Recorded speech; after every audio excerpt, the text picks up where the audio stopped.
I am a mother of 5. I really didn't see myself being able to go back to school. It was a lot of self-doubt. Cost of higher education, that was a big hurdle for me. Once I found Amazon and all their free education programs, I was hooked.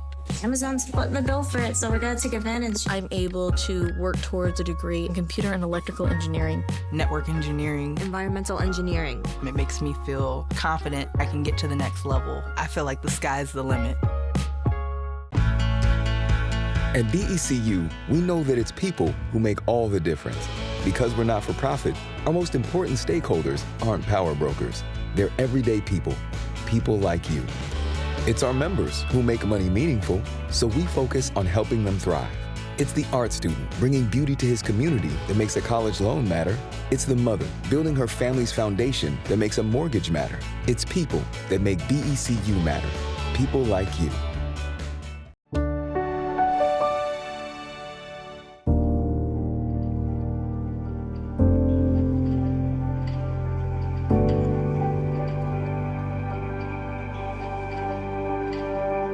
And now, the Cascade PBS Ideas Festival, featuring journalists, newsmakers, and innovators from around the country in conversation about the issues making headlines.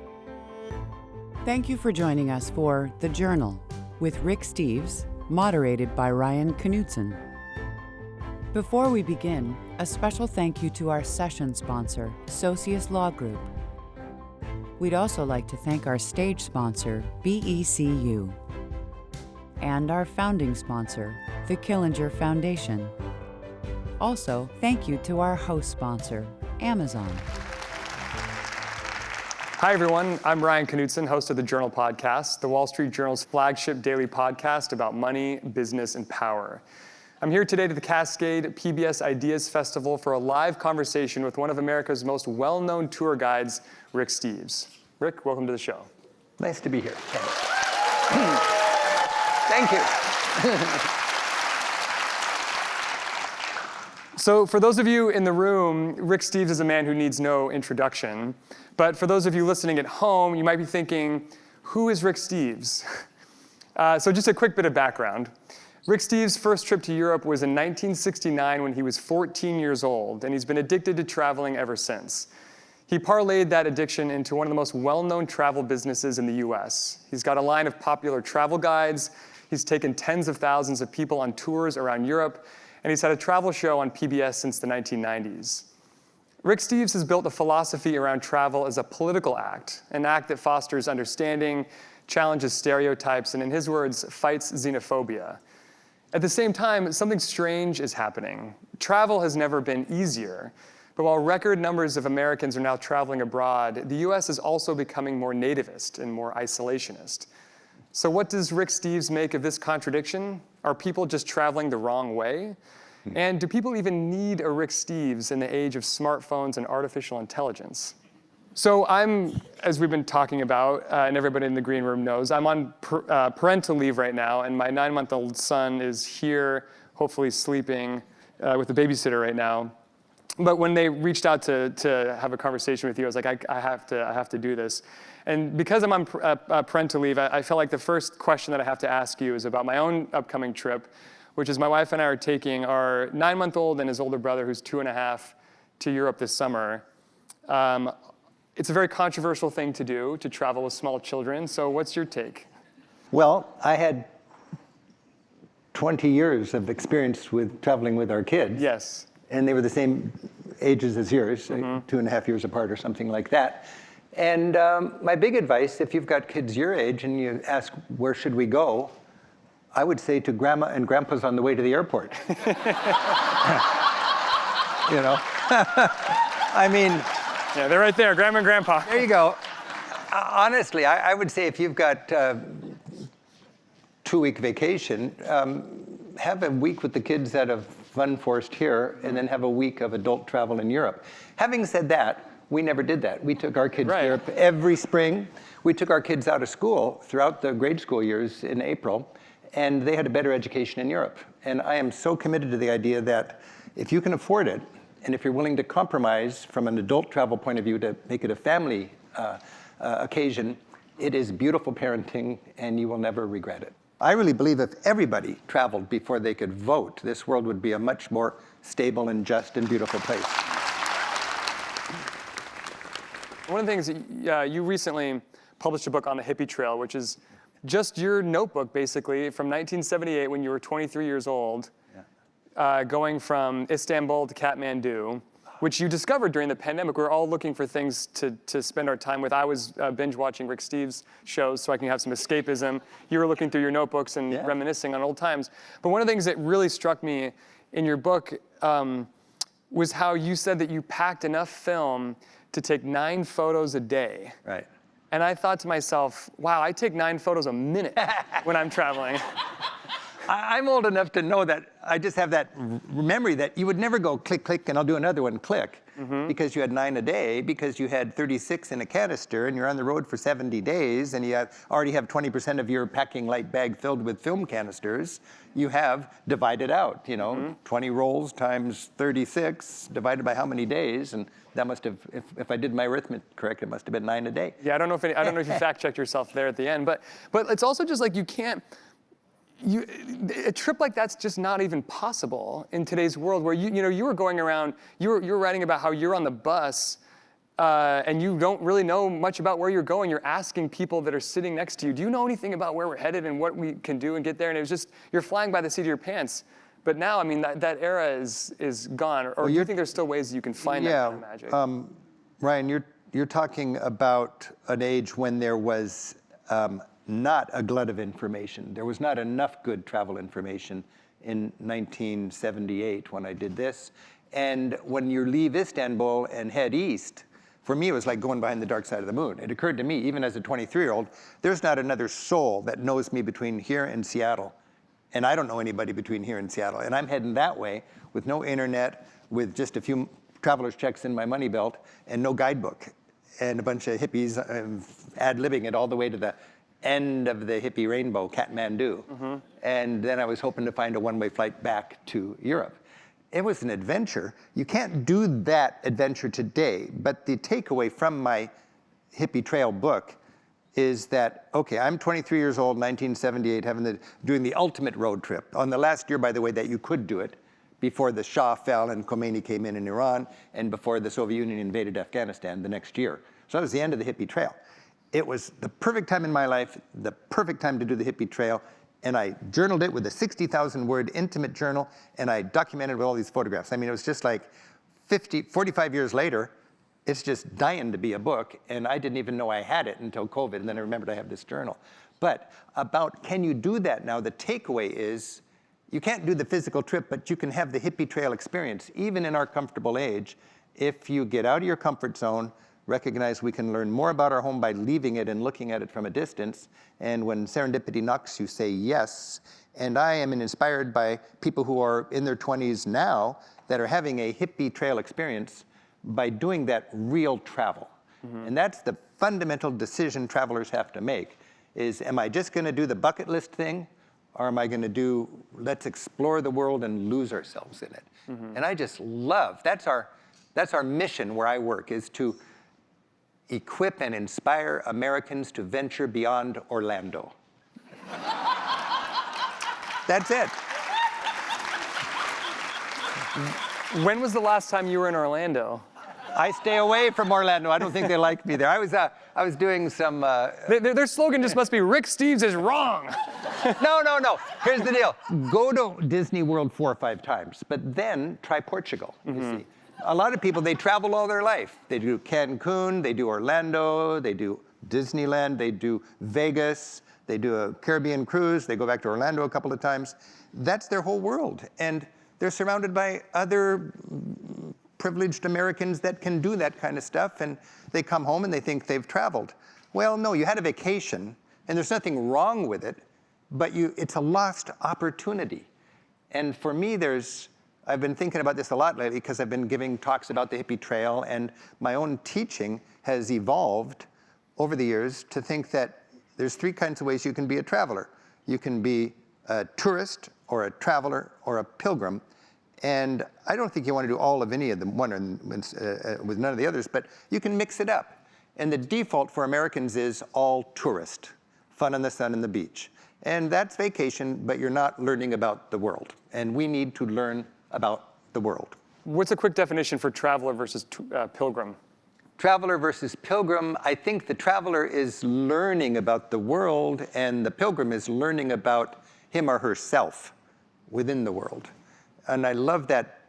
To me, as a tour guide, for 25 years, I was leading people around Europe on Rick Steves' Europe tours. Now I take those tours because I really have so much respect for the guides that we have, and I love that experience.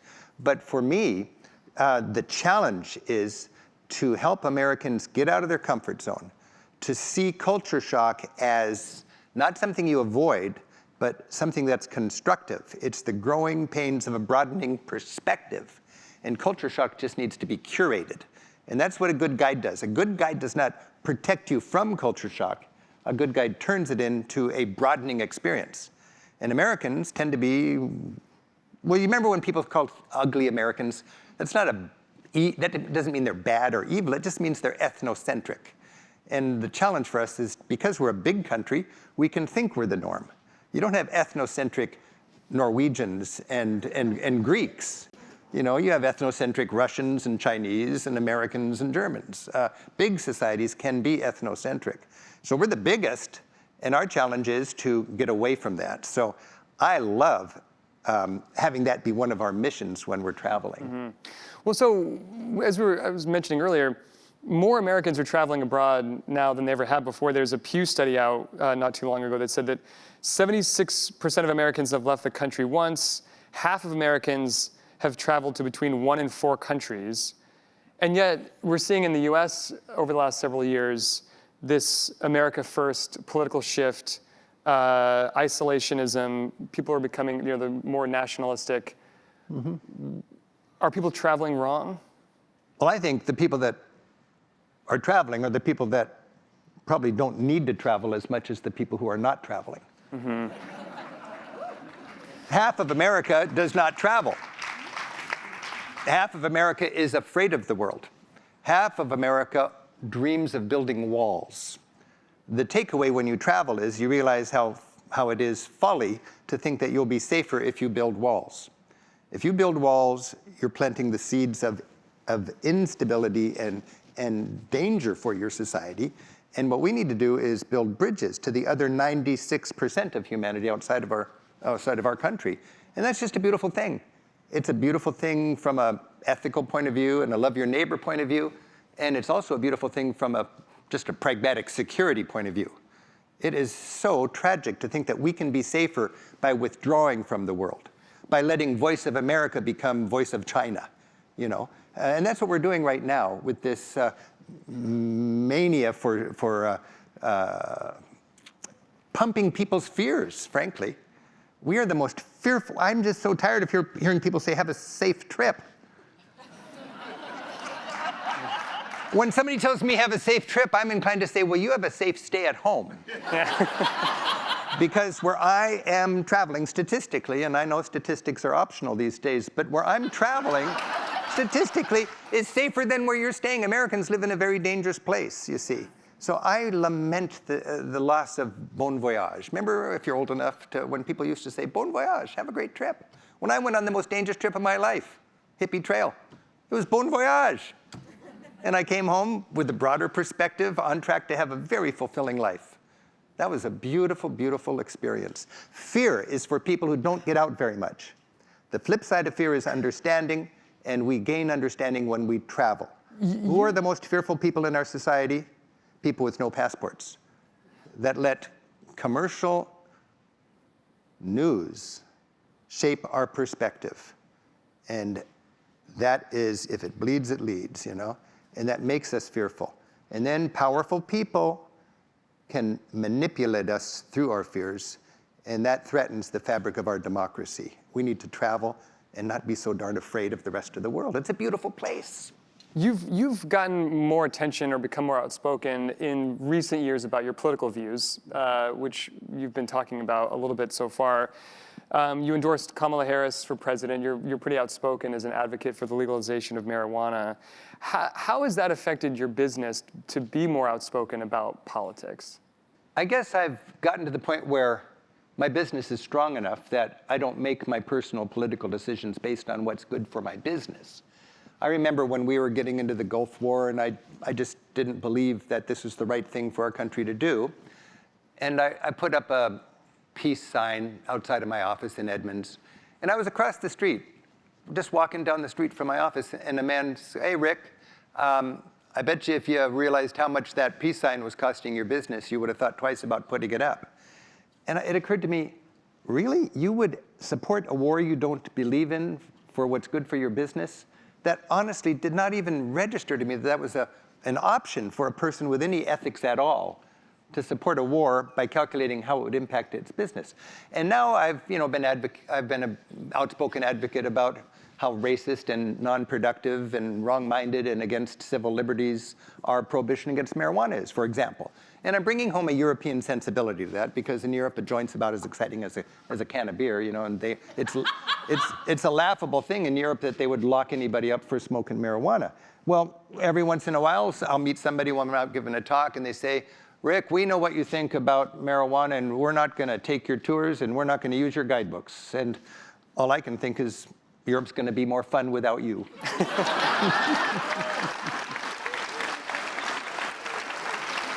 But so, do you feel like that you have alienated part of a potential customer base? No. Okay.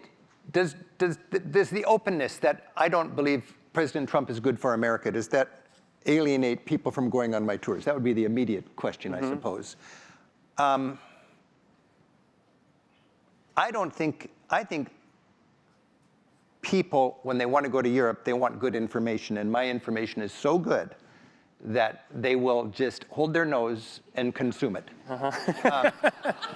Because we get a lot of people all across the political spectrum taking our tours. We take 30,000 Americans on our tours every year. We have 100 busloads of Americans in Europe today at the same time, all over Europe. And for me, I love the fact, not that we've got a bunch of progressive people that love their escargot, having a good time, but we've got a lot of people that are dealing with some pretty exciting culture shock, who are having their fears challenged and their sensibilities challenged by other societies that have the same challenges, that are addressing those challenges differently, and in some cases better. So for me, the most profitable person on my tour bus would be the more conservative person that's going to have a more broadening experience. So I rally my guides. I've got 100 Europeans who are guides for me. And they say it's complicated when we have mega people on our bus. Hey, this is what it's all about, everybody wants to better. I think everybody wants to understand the world better. And here's our opportunity. It's a golden opportunity to help people with a narrow perspective come home with a little broader perspective. And long story short, if my political outspokenness has had an impact on my business, if it scared away a few people, that has more than been mitigated by how much of a publicity stunt it's been. Because you get more headlines. And I get far more headlines. But then and you sort of legalize marijuana, and all of a sudden, twice as many people are buying your books, Well, it's funny, I was asking people, I was like, I'm interviewing Rick Steves, like, what should I ask him about? Everyone's like, ask him about marijuana. Yeah. Have you thought about getting into the marijuana business in some fashion? I've had so many marijuana entrepreneurs want to name a strain of cannabis after me. And like what kind? as a matter of principle, I want nothing to do with the green rush, and actually, that's been a good decision from a business point of view, because the cannabis industry is in terrible straits right now. It's easy to joke about marijuana, but for me, it is a very serious issue dealing with racism, mass incarceration, stoking a black market that enriches and empowers gangs and organized crime rather than provides a highly regulated industry that employs people.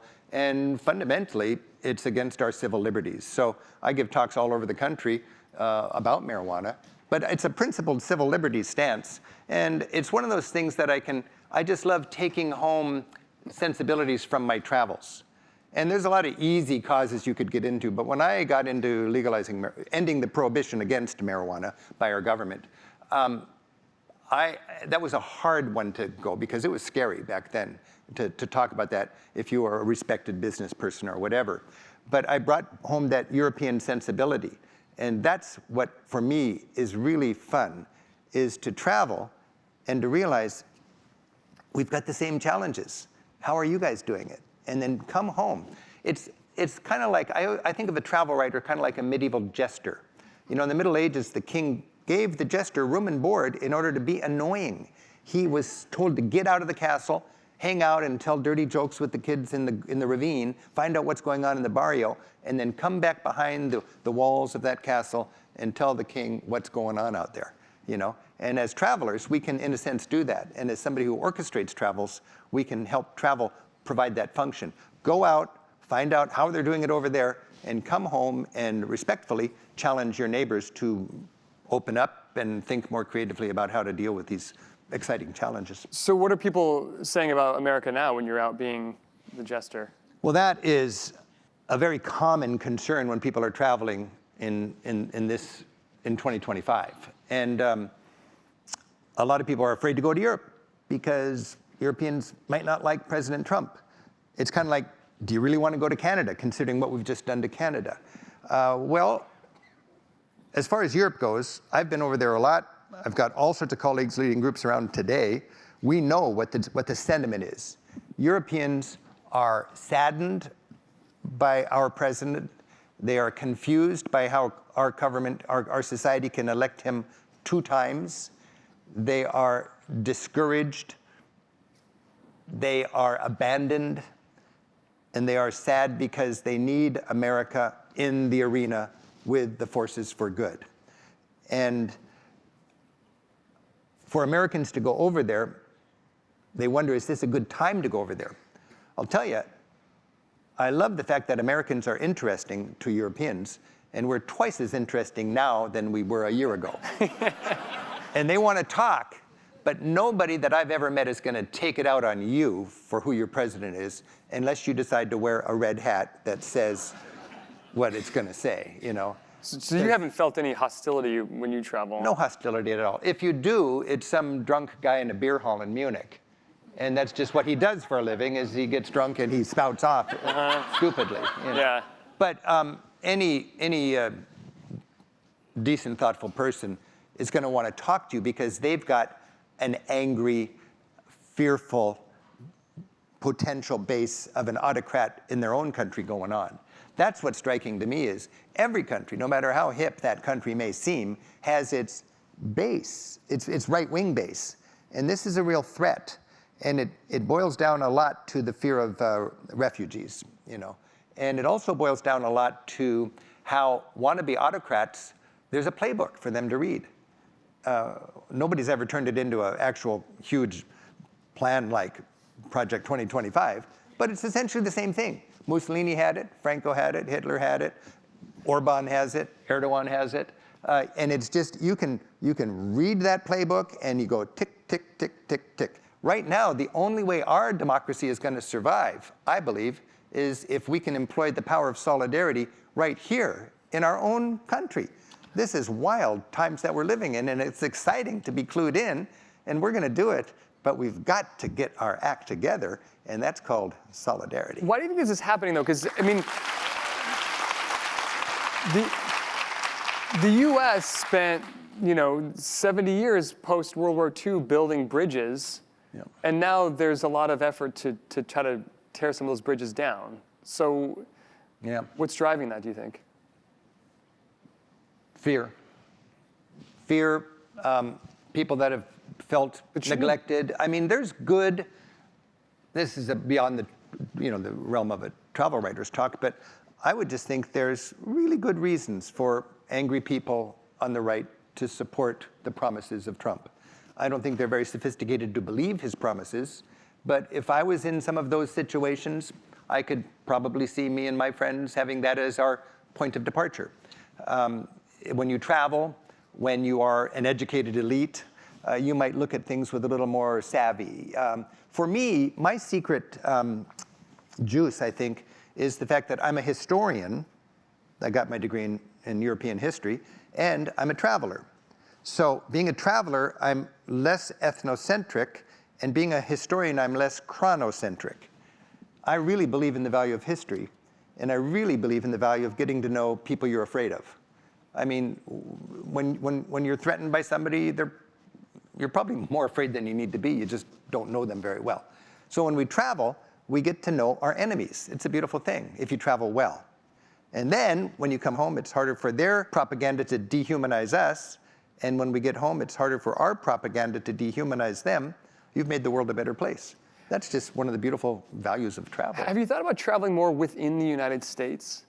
Because, you know, one of the things that people, there's a big divide, speaking of bridges that need to be built between the left and the right, and people, I think you'd self-describe yourself as a coastal elite, well-traveled. But, you know, a lot of people on the right feel very talked down to, and, you know, very paternalistic, and so. No, it's absolutely true, and that's something I need to work on. Lately, Ryan, I've been thinking a lot about walls.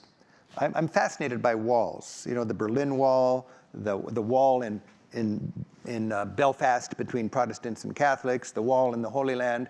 There are physical walls and there are metaphorical walls.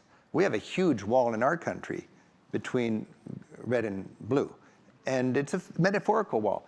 My takeaway from the Holy Land is, because I've heard so many people talk about the wall in Israel as if they know what it is. Typically, these people only talk to people on one side of the wall. In the Holy Land, any good tour operator or tour guide will embrace the idea of dual narrative travel. You can't learn about the wall unless you give a voice to people on both sides of the wall. It's the same thing in Belfast. You don't know that wall unless you've gone on a Protestant-based tour and a Catholic-based tour. Then you can make the decision. But you gotta honestly hear both sides of the wall, or you have no business opining on that wall. And my challenge is to better understand the people on the other side of our metaphorical wall. When I give I've been talking at rallies lately, and I don't wear blue. I specifically wear purple, which is blue and red put together, if I understand that correctly. And I'm excited about a partisan debate, and I long for a good principled debate between the pragmatic, responsible Republican point of view and the idealistic, loving, liberal point of view, or democratic point of view. It's not blue against red. It is America against autocracy. That's fundamental. That's why I wear purple. We're all in this together. All right, thanks everybody so much. It's been great. Thank you. Thank you.